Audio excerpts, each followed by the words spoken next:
Hey, welcome back to my channel. I'm Chris, and today it's another Boss Up episode. So I'm going to be talking with you all about some books that inspired me to start my business, and I hope that it inspires you to do whatever you put your mind to.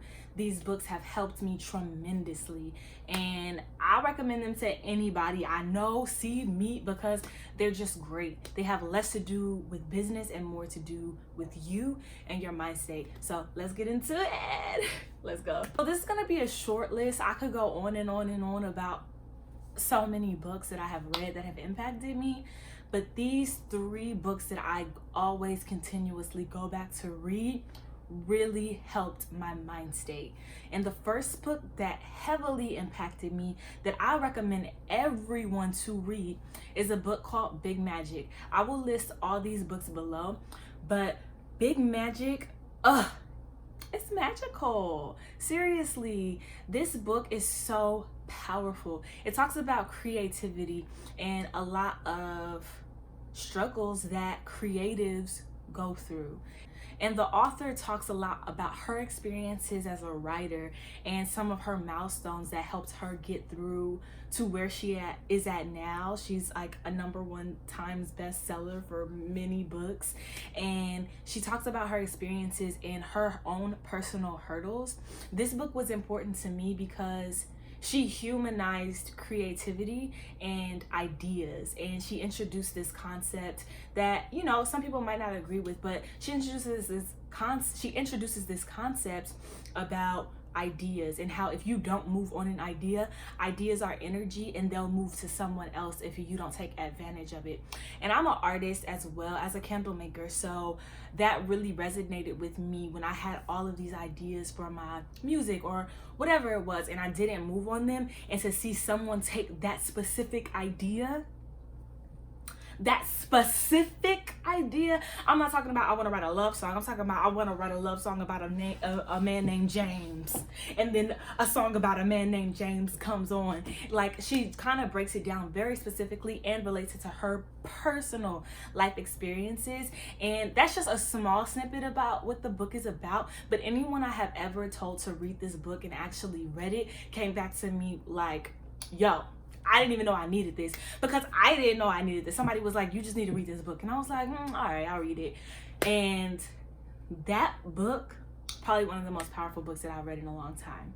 So Big Magic, and I will link it down below because it's a great book. So the next book, #2 book that I'm gonna get into, is another book that challenges your thoughts. It's a book called The Untethered Soul. It's a super old book, but it's also a super necessary book. It approaches your mind, your thoughts, how powerful your thoughts are, and how your negative thoughts breed negative thoughts. And it talks about your subconscious mind and your conscious mind, and how your subconscious mind, you know, it just runs. Your mind is built to run. Your mind is built to think. Your mind is built to continuously try to solve issues. And even when you don't think your mind is thinking, it's processing. Like, it takes so many thoughts for me to move my arm. It takes so many thoughts for me to walk.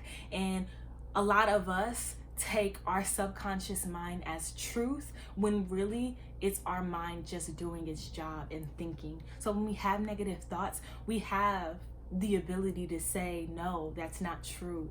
When our mind tells us we can't do something, we have the ability to say, no, I can, and challenge our thoughts. And it talks about how so many people submit to their thoughts and don't actually move forward because of them.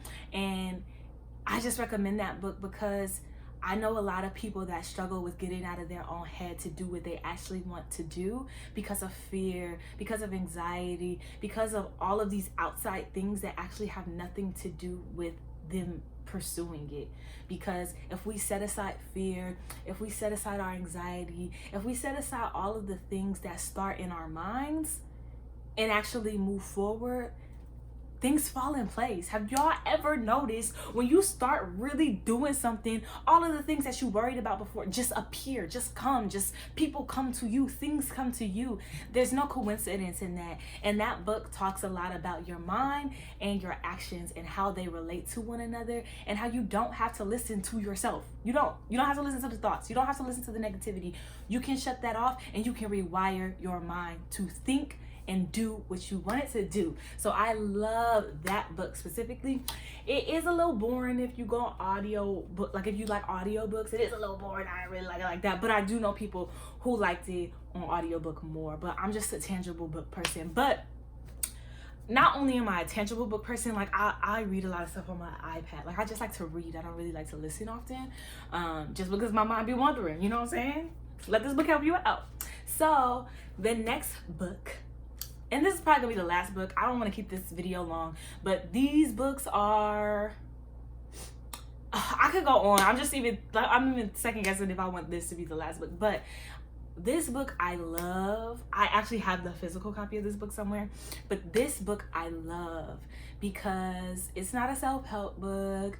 It is a great novel, and it is called The Alchemist, and a lot of people talk about this book. It's a great book, you know, and I think this book showcases a lot of what us as humans struggle with when we want to break away, do our own thing, and have these dreams of doing this thing, but are afraid. But when we actually go on that journey, and for me, The Alchemist is kind of like